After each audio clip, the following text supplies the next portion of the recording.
Episode 1, Hitler's Consolidation of Power, Terror, Violence, Opposition and Nonconformity.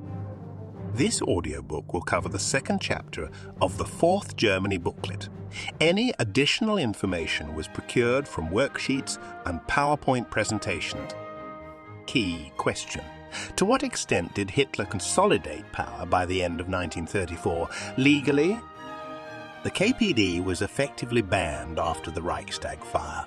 Communists either found themselves in concentration camps or fled the country.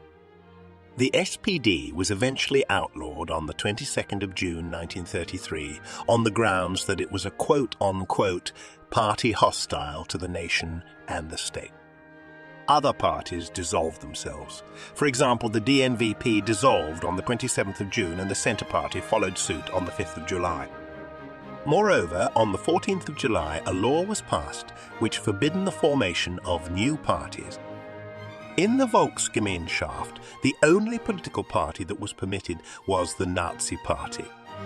On the 31st of March 1933, the first law for the coordination of federal states was passed. Thus, state assemblies were dissolved and replaced by Nazi-dominated ones.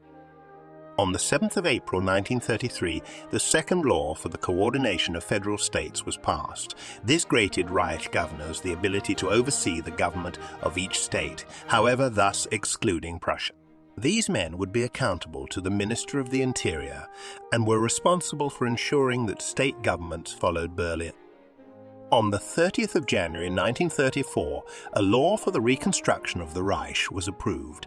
State assemblies abolished were therefore abolished. State governments subordinated to Berlin and Reich governors became redundant. Finally, on the 14th of February 1934, the Reichsrat was abolished. However, given the fact that state assemblies sent delegates to the Reichsrat, its abolition was logical. We now much introduce our first government branch, local Nazi authorities. The Gauleiter was the Nazi party leader at regional or state levels. Many Gauleiters took over the role of Reich governor. Violence was used to oust political opponents. The relationship between national and local Nazism was never clearly defined. The civil service. Many welcomed Hitler due to a return to a Kaiser-like Germany. They believed that the conservative members of the cabinet would allow the service to continue as normal. Local officials were forced to resign and were replaced by party appointees. The SA began to place Nazi officials in government offices to ensure civil servants were carrying out the regime's orders. The Night of the Long Knives. The SA was the Nazis' main instrument of terror and violence.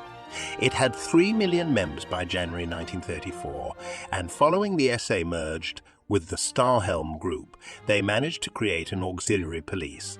This meant they had 4.5 million members by January 1934. However, SA violence was often unplanned and uncoordinated. The SA wanted to continue their violence and aspired to replace the existing army. However, their influence was declining and its members started to become disillusioned.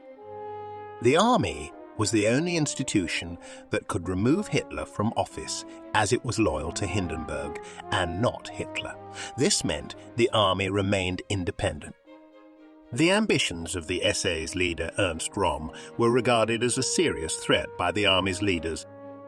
Von Papen made a speech at Marburg University where he openly criticized the Nazis. He had Hindenburg's approval and the speech was reported to the press. With Hindenburg's support, martial law was declared and the army was given the power to deal with the SA. This was called Blomberg. With no other choice, Hitler had to do something about the SA. He decided to launch a purge. Consequently, the SS, acting on the orders of Hitler, eliminated the leadership of the SA and many other political opponents of the Nazi regime. How the night played out, the 30th June 1934. 84 men were executed and over 1,000 were arrested. The SA's hierarchy was purged. Papen's staff were executed and he was placed under house arrest.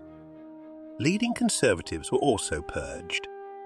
It was the inauguration of the S as the new state terror force. Heinrich Himmler and Reinhard Heydrich were its two most prominent planners. The aftermath. On the 13th of July, Hitler told the Reichstag that he accepted full responsibility for the executions. He told them that he had acted as the supreme judge of the German people in order to save Germany from an SA coup. This secured support from the army as well as the public, who were impressed by his decisive actions. The SA declined in power and popularity, eventually decreasing to a membership count of 1.6 million by October 1935. Following this event, violence and terror was used more systematically. The impact of the death of President Hindenburg. Hindenburg was the final barrier to Hitler's absolute power. In the summer 1934, Hindenburg was bedridden with lung cancer. As set out in his political will, he had a desire for monarchy to return. Contrasting this, Hitler's aim was to merge the offices of President and Chancellor. A Führership declared. Within the hour of Hindenburg's death, it was announced that the offices of President and Chancellor would be merged, consequently creating the role of Führer. The armed forces then swore allegiance to Hitler in an official oath. On the 19th of August, a plebiscite was called to get the public seal of approval. 89.9% of voters accepted the change of leadership, but 10.1% nay, or approximately 4.5 million voters, were unhappy. Terror. A terror state is one in which citizens are ruled by fear, violence, and have no legal protection. Under the leadership principle, otherwise known as Führerprinzip, Hitler was a man of destiny whose role was to interpret and implement the will of the people. Therefore, Hitler's word was law. German citizens were no longer considered equal under the law, and they lost the legal rights and freedoms which had been enshrined in the Weimar Constitution. Moreover, the Nazis introduced new laws, new courts, and new police forces alongside the existing systems, which were expected to adapt and bend to Hitler's will.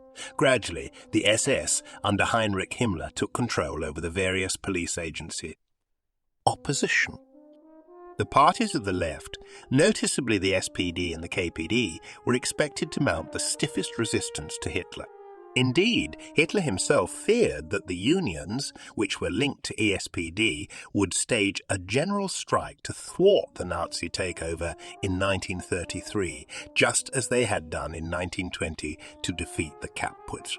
In the event, the left did not pose a serious threat to the Nazi regime, partly because it was bitterly divided, with the KPD attacking the SPD as social fascists. The ESPD. In January 1933, the SPD was unprepared for the Nazi takeover. As a constitutional party committed to working within the state's legal framework, the SAPD was not equipped to organize resistance to a regime that did not respect the law. SPD activists continued to campaign openly for the election campaign in March 1933 and suffered SA violence as a result. SPD deputies bravely defied SA and SS intimidation to vote against the Enabling Act in the Reichstag, but once the regime had acquired legal powers to establish a dictatorship, it began to crush the SPD. By the end of 1933, thousands of SPD activists had been murdered or placed into preventive custody, and the SPD leadership had fled into exile. Gradually, the SPD adapted to the changed conditions in Germany. Organized in exile by Ernst Schumacher from a base in Prague, the party established small, secret cells of supporters in factories.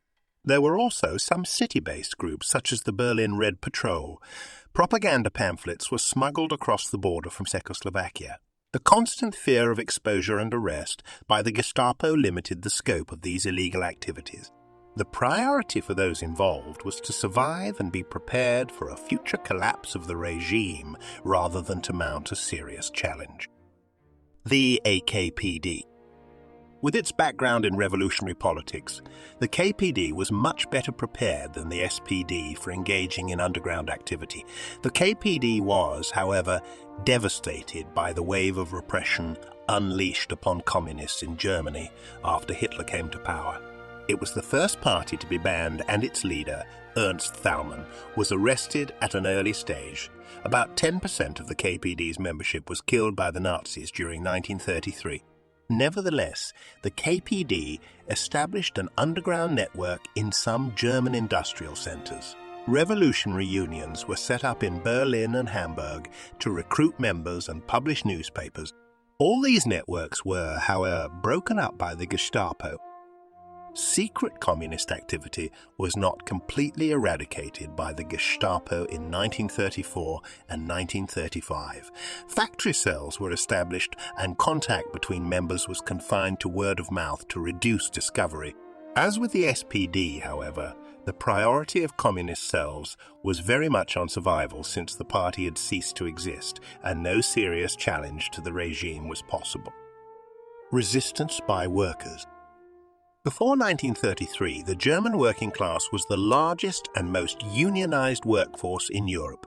The largest unions in Germany were linked to the SPD and had been consistently opposed to the Nazi Party.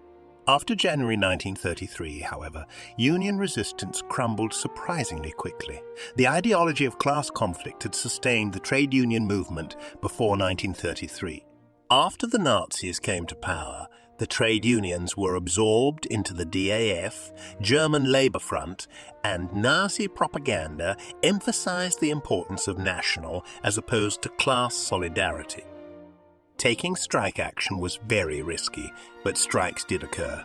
In September 1935, 37 strikes were reported in Rhineland-Westphalia, Silesia, and Württemberg. In the whole of 1937, a total of 250 strikes were recorded. Most of these strikes were reactions to poor working conditions or low wages. Significantly, there was increased strike activity in 1935 and 1935, and 19,336 at a time when then was widespread discontent over food prices. From the point of view of the regime, however, any expression of dissent was regarded as a challenge. Of the 25,000 workers who participated in strikes in 1935, 4,000 spent short periods in prison.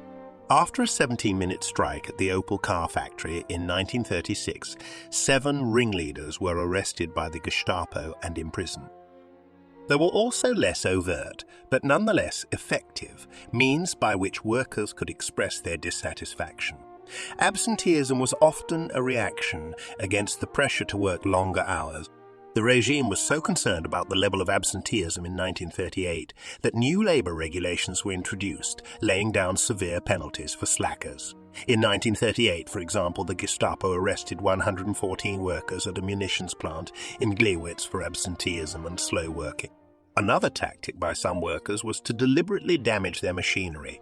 Again, the regime was concerned enough to make sabotage a criminal offence, and there were an increasing number of prosecutions in 1938 and 1938 and 1939.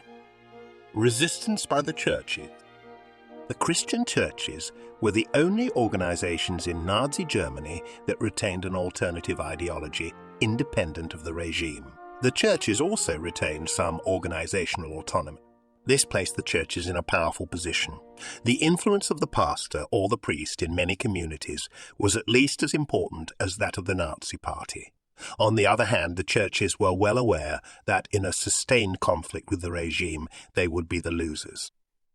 The churches' leaderships needed to protect their organizations if they were to survive at all, and this led them into making compromises. There were inevitably, however, issues on which the churches were not prepared to compromise. At times, Protestants and Catholics felt it necessary to draw a line under Nazi efforts to force them into conformity, and this led them into resistance. The response of the Christian churches to the Nazi regime, therefore, was both complex and fluid, and varied not only over time, but even from one priest or pastor to another. The Protestant Church. The efforts of the Nazi regime to coordinate the Protestant Church into the Volksgemeinschaft led to division within the Protestant congregation.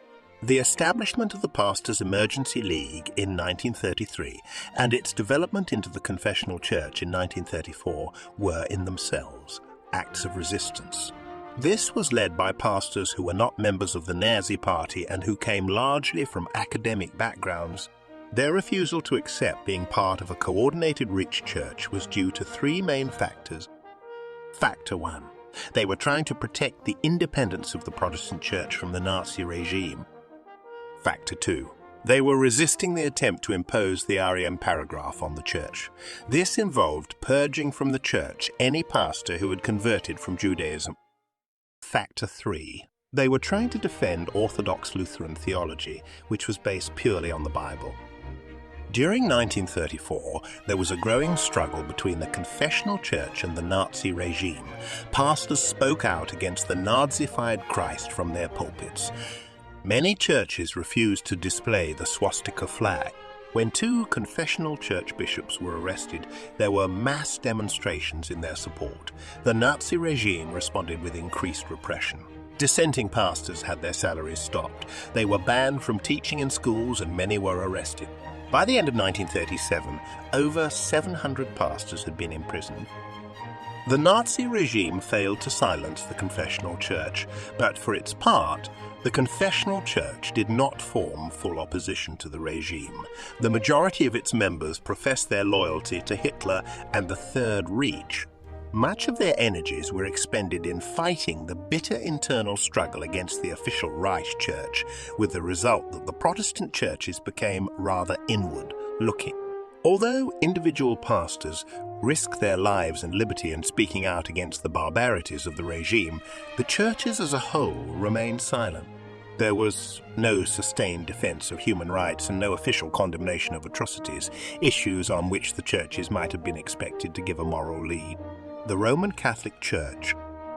The Catholic Church was, in some ways, in a stronger position to retain its independence than the Protestant Church. This was because the Catholic Church was more united, more centralized, and had more of a tradition of independence from the state. Nevertheless, the Catholic leadership in both Rome and Germany tried to come to terms with the Nazi regime. It was when the privileges granted to the Catholic Church in the Concordat of 1933 came under attack that the Church found itself increasingly at odds with the regime. In 1937, the Pope issued the papal encyclical with burning grief against the background of mounting pressure on the Catholic Church in Germany. It condemned Nazi hatred upon the Church. The document was smuggled into Germany, secretly printed and distributed by messengers on bicycle or on foot, and read out from almost every church pulpit in March 1937. This was the only time that the Catholic Church placed itself in open conflict with the regime. The regime's response was to increase repression. Charges against priests for abuse of the pulpits became regular occurrences. Again, there was some resistance. The arrest of one priest led to noisy public demonstrations at his trial. Intimidation and harassment of priests, however, had the desired effect. A local government official reported in 1937 that the clergy were beginning to show cautious restraint. Many individual Catholic priests and members showed great courage in opposing aspects of the Nazi regime's religious policies. However, the Church did not move beyond a narrow defense of its independence to a wider opposition to Nazism, and Catholic resistance was therefore partial, spasmodic, and ineffective. Resistance by young people. In the early years of the Nazi regime, the Hitler Youth, HJ, was able to channel youthful energy and rebelliousness into officially approved activities. By the mid-1930s, however, there were growing signs of disillusionment with the official movements among young people. This was partly because membership was made compulsory in 1936, and partly because of the growing regimentation in youth movements. Membership of the HJ and League of German Girls, BDM, made great demands on a teenager's free time, including compulsory gymnastic sessions on Wednesday evenings, all-day hikes on Sundays, and endless military drilling. Indeed, this was the intention, since the Nazi policy of Gleichschaltung was based on the premise that individuals should have no independent activity. Increasingly, in the late 1930s, the response of many young people was to opt out, either by allowing their membership to lapse or simply not attending the weekly parades. Those who did attend sometimes hummed the tunes that had been banned. This nonconformist behavior amounted to little more than normal teenage rebelliousness. But under the Nazis, any assertion of independence was considered to be a threat. Some young people formed cliques or gangs to show their independence. Some were little more than criminal gangs, but others were more overtly political, such as the Muten gangs, which flourished in old communist strongholds in Leipzig in the late 1930s. Resistance by the elite. Many members of the German conservative traditional elites had serious misgivings about the Nazi Party in general and Hitler in particular. Some aristocratic generals in the army and senior civil servants regarded Hitler as a threat to the old Germany, even after the Night of the Long Knives. This was significant because after the death of Hindenburg, a military coup was the only way to get rid of the regime. The conservative elites were, however, fatally compromised in their dealings with Hitler. The regime consolidated its power in 1933 by an alliance with the army, big business, and conservative politicians. The conservative elites broadly shared Hitler's aims for Germany, even if they sometimes disapproved of his methods. Both the civil service and the army had a strong tradition of serving the state. Whoever was in charge, and active opposition to the Nazi leadership, therefore, would involve a major intellectual and emotional shift on their part. The number of those within the army and civil service who opposed the Nazis was therefore very small. Opposition to Hitler within the army and civil service came to a head in the autumn of 1938. For some time, there had been growing unease within the elites about the drift of Nazi foreign policy. The opposition agreed with Hitler's long-term aims of rebuilding Germany's military strength and expanding to the east, but felt that he was leading an unprepared Germany into war. In November 1937, Hitler outlined his secret thoughts to senior army commanders and leading Nazis such as Goering, making it clear that he envisaged a union with Austria and an invasion of Czechoslovakia within a year. At this meeting, the defense minister, General Blomberg, and the commander-in-chief of the army, General Fritsch, expressed their doubts to Hitler. Within 3 months, Hitler purged them both from the army leadership and replaced them with more compliant generals. In late September 1938, Hitler ordered the army to prepare plans for an invasion of Czechoslovakia. Had the invasion been launched, it seemed likely that Britain and France would support Czechoslovakia and war would result. The imminent threat of war prompted Head of Army General Staff General Beck and a number of senior army figures to plot to remove Hitler from power in a military coup. Detailed plans were made for a march on Berlin if war was declared, but the whole enterprise depended on Britain and France standing by Czechoslovakia and making the threat of war credible. An envoy was sent to inform the British and French governments of the plans, but although the plotters were listened to sympathetically, those governments would not risk war. The British and French agreed to a peaceful German takeover of the Sudetenland area of Czechoslovakia, and Hitler had achieved another victory without bloodshed. The conspiracy to overthrow him receded quietly into the background.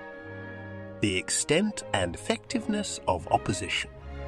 Dissent within Nazi Germany was expressed in a variety of ways and was motivated by different factors.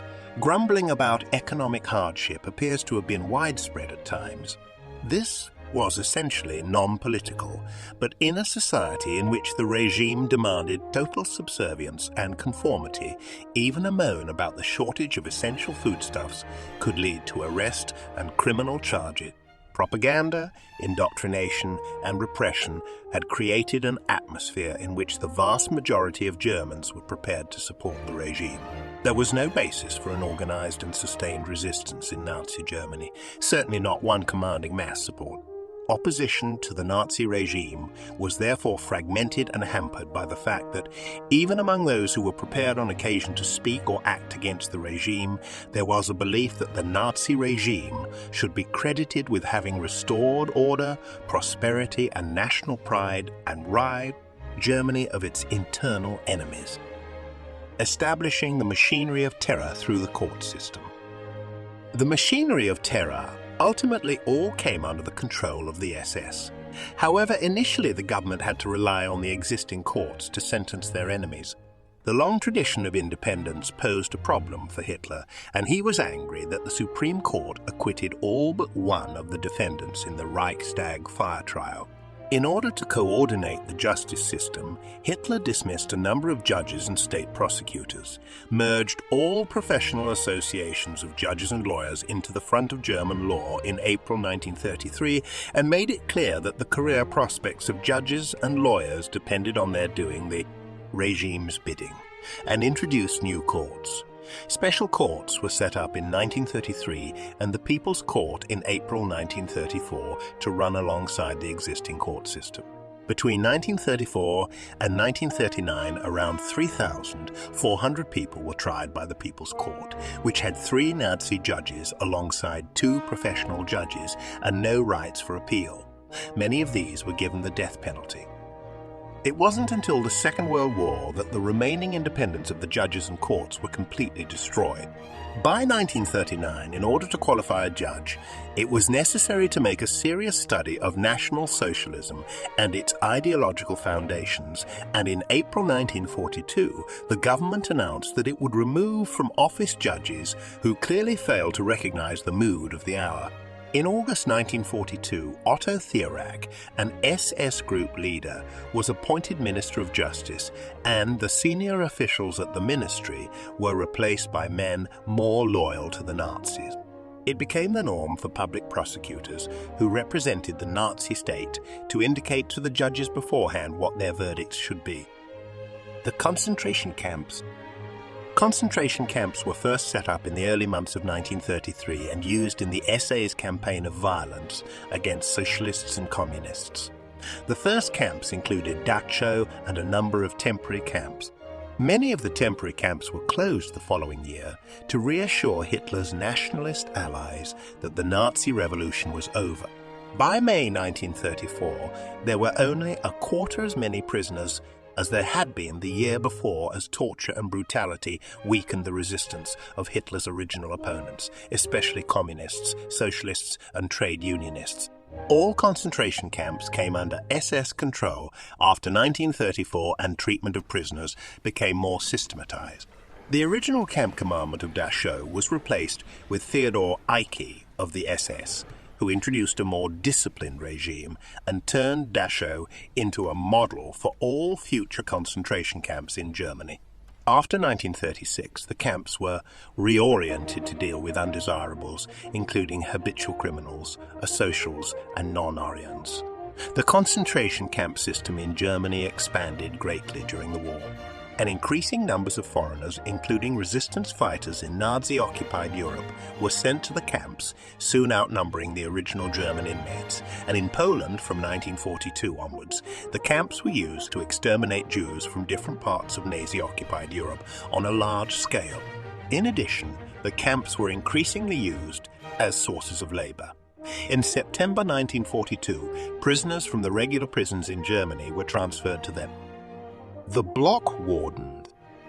Each local branch of the Nazi Party was divided into 8 cells, which were in turn divided into about 50 blocks containing approximately 50 houses or apartments run by block wardens.